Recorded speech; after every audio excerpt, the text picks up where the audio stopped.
Michael Jackson is a powerful person who has a strong effect on people, even the most wealthy and famous, who want nothing more than to be in his life. Apparently, Lisa Marie Presley was not immune to that influence. Despite all that had happened with them in their 20-month marriage, she was compelled to keep abreast of the goings on in Michael's life, maybe in an effort to achieve that goal. She suddenly began socializing with Michael's sister Janet.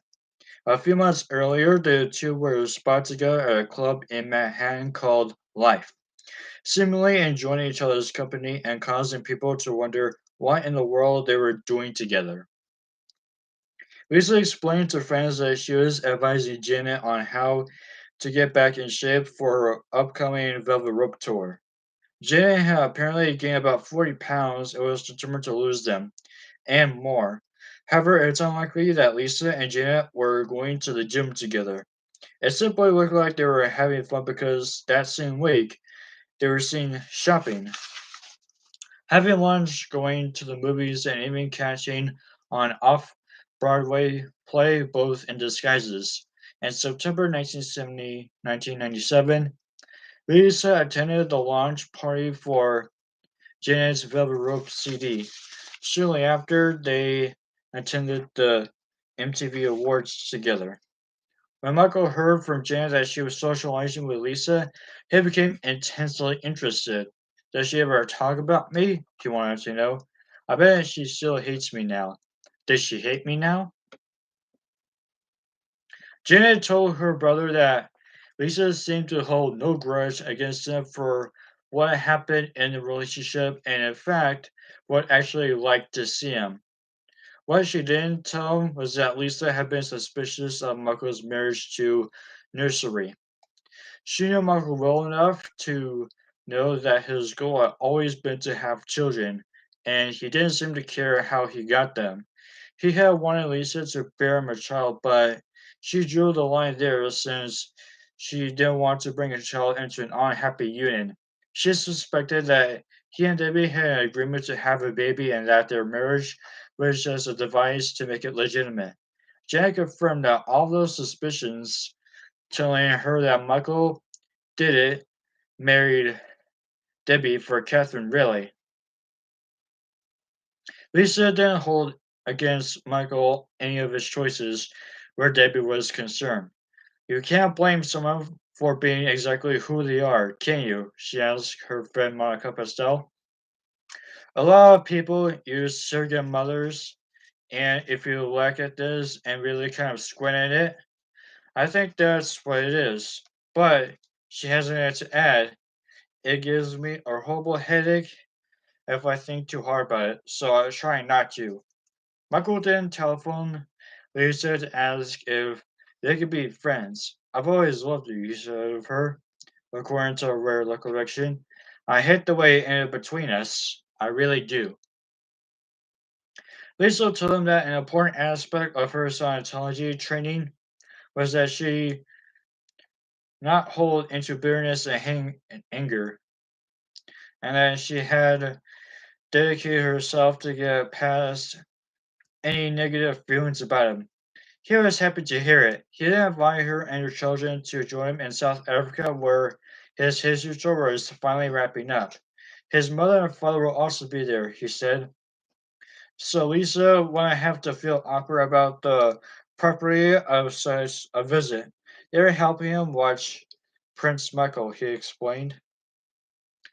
That may have been true, but Michael also had a team of nurses and nannies on hand. Lisa couldn't resist. She said yes.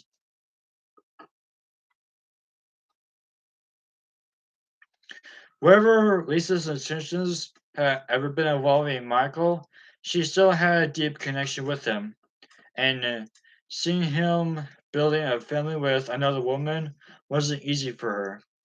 It had been some time since she had immersed herself in his world, which, as she once said, was the only way to figure out how he's doing. You can't ask someone how a roller coaster ride is while they're still on it. You just have to hop on too. Lisa had to see for herself how he had adjusted to life since they parted company. A lot had changed for him. He had sidestepped the allegations, released new music, toured successfully, married, had a child. Finally, it appeared he was settling down, finding himself. Would she not find a new Michael Jackson, one that had risen from the ashes of the broken man she knew before? It was this curiosity that took her across the man she knew before.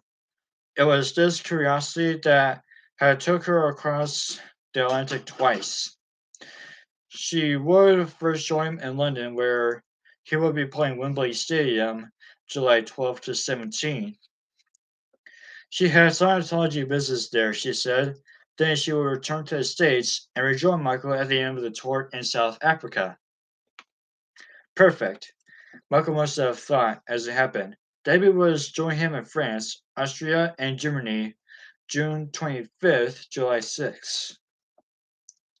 Just a week before Lisa's arrival to see him and Prince Michael, who was about 4 months old. By that point, she only seen the baby once, maybe twice, since he was born.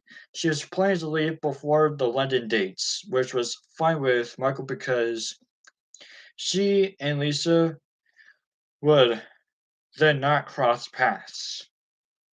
In Germany, Michael was upfront with Debbie and told her that Lisa would be joining him on his next dates in England and then later in South Africa. Debbie wasn't thrilled with the news.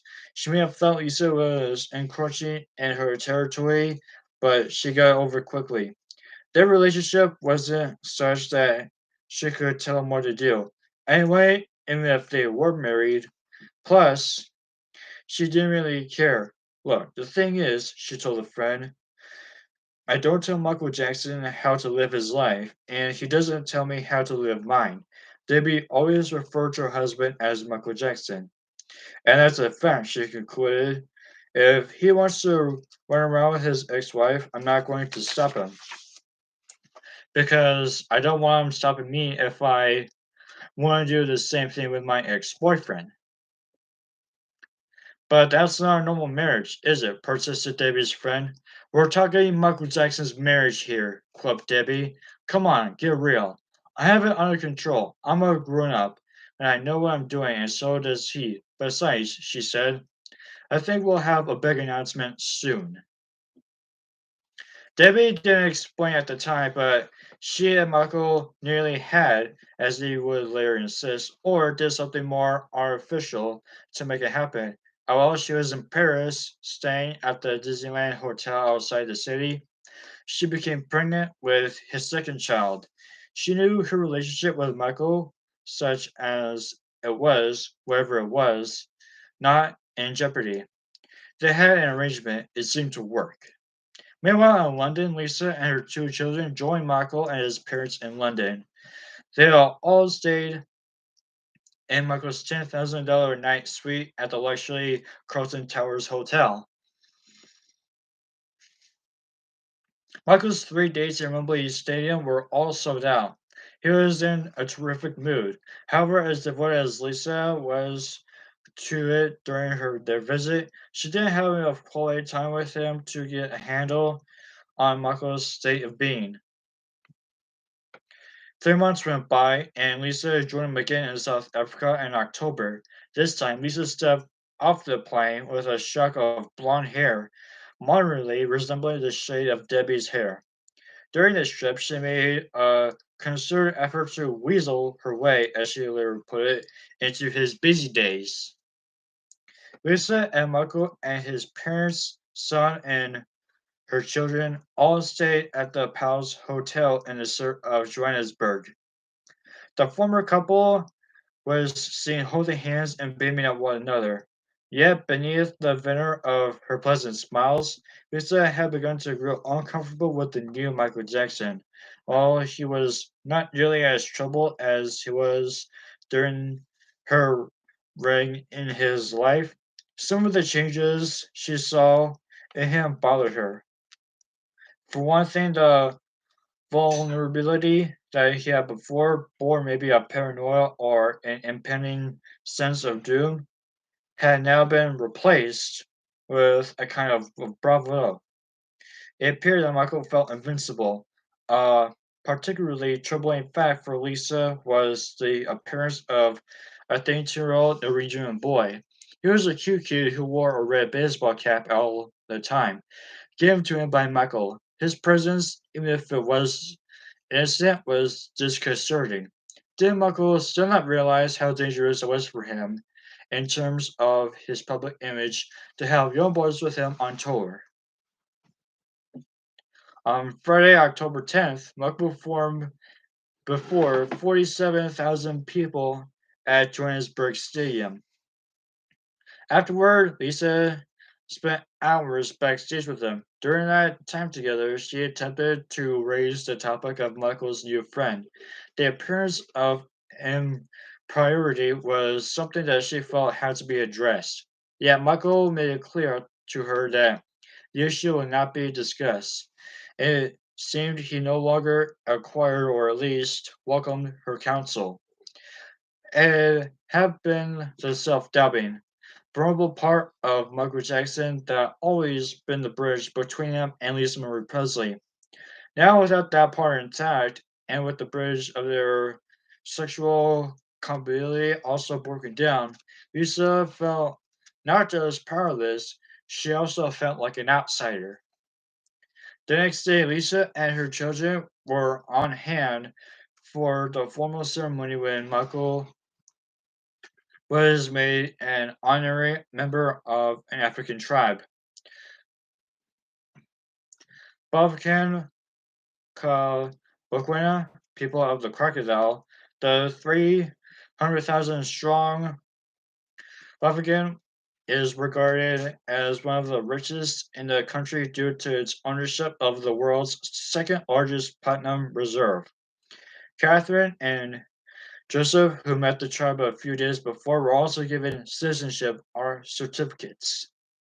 Dressed in a military-style jacket adorned with gold badges on the chest and arms, Michael walked slowly through a crowd of native women and children in the town of Fugen, 90 miles northwest of Johannesburg. After the ceremony, with Lisa clutching his arm proudly, Michael smiled benevolently and touched the hands of his admirers as if he were visiting royalty. At all times, an aide carried a blue and yellow umbrella to provide shade for him and Lisa.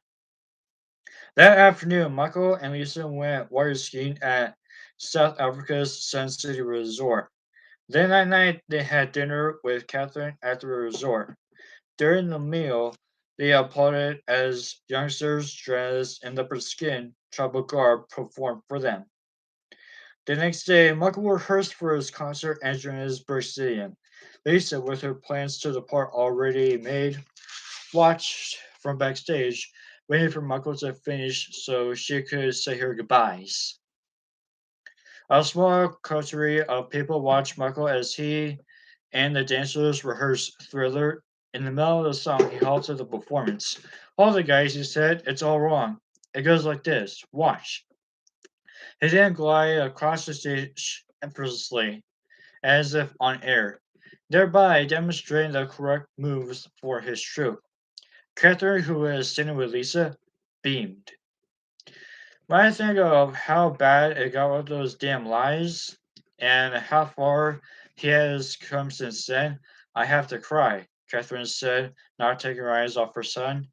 He was almost destroyed. Now just watch him. He's so darn good. She then put her arm around Lisa and gave her a warm look. It's because of you that he got through it. Do you know what? Do you know how much we appreciate what you did for him? Lisa smiled dimly and shrugged her shoulders. I don't know if I helped or not, she told Catherine modestly. I did love them, that I knew, but face it, Catherine, your song is one big mystery. Catherine tilted her head back and laughed. Girl, tell me about it, she exclaimed. Margot came off the stage just as the two women were sharing their conspiratorial moment. Now, what are you two gossiping about? He said good naturedly. You, they both said, Ujin. Here's a quick soft shoe routine. Made a face at them and went back to work.